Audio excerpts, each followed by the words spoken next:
دیکھو تم ایسے صاف دل لوگ ہو کہ ان لوگوں سے دوستی رکھتے ہو، حالانکہ یہ تم سے دوستی نہیں رکھتے، اور تم سب کتابوں پر ایمان رکھتے ہو اور یہ تمہاری کتاب کو نہیں مانتے، اور جب تم سے ملتے ہیں تو کہتے ہیں ہم ایمان لے آئے ہیں، اور جب تنہا ہوتے ہیں تو تم پر غصے کے سبب انگلیاں کاٹ کاٹ کھاتی ہیں۔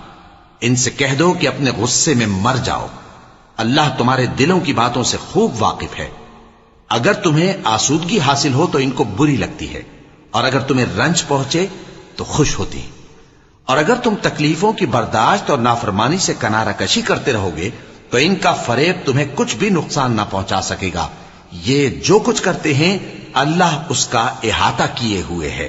اور اس وقت کو یاد کرو جب تم صبح کو اپنے گھر سے روانہ ہو کر ایمان والوں کو لڑائی کے لیے مورچوں پر موقع بموقع متعین کرنے لگے، اور اللہ سب کچھ سنتا ہے، جانتا ہے۔ اس وقت تم میں سے دو جماعتوں نے جی چھوڑ دینا چاہا، مگر اللہ ان کا مددگار تھا، اور مومنوں کو تو اللہ ہی پر بھروسہ کرنا چاہیے۔ اور اللہ نے جنگ بدر میں بھی تمہاری مدد کی تھی، جبکہ اس وقت بھی تم بے سر و سامان تھے۔ بس اللہ کی نافرمانی سے بچو تاکہ شکر گزار بن جاؤ۔ جب تم مومنوں سے یہ کہہ کر ان کے دل بڑھا رہے تھے کہ کیا تم کو یہ کافی نہیں کہ تمہارا پروردگار 3000 فرشتے نازل کر کے تمہیں مدد دے؟ ہاں، کیوں نہیں؟ اگر تم دل کو مضبوط رکھو اور نافرمانی سے بچتے رہو، اور کافر تم پر جوش کے ساتھ دفتن حملہ کر دیں، تو تمہارا پروردگار 5000 فرشتے جن پر نشان ہوں گے تمہاری مدد کو بھیجے گا۔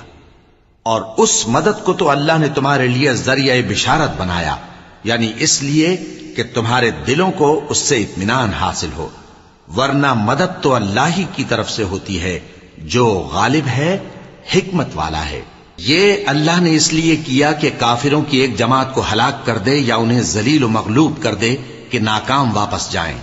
اے پیغمبر، اس کام میں تمہارا کچھ اختیار نہیں۔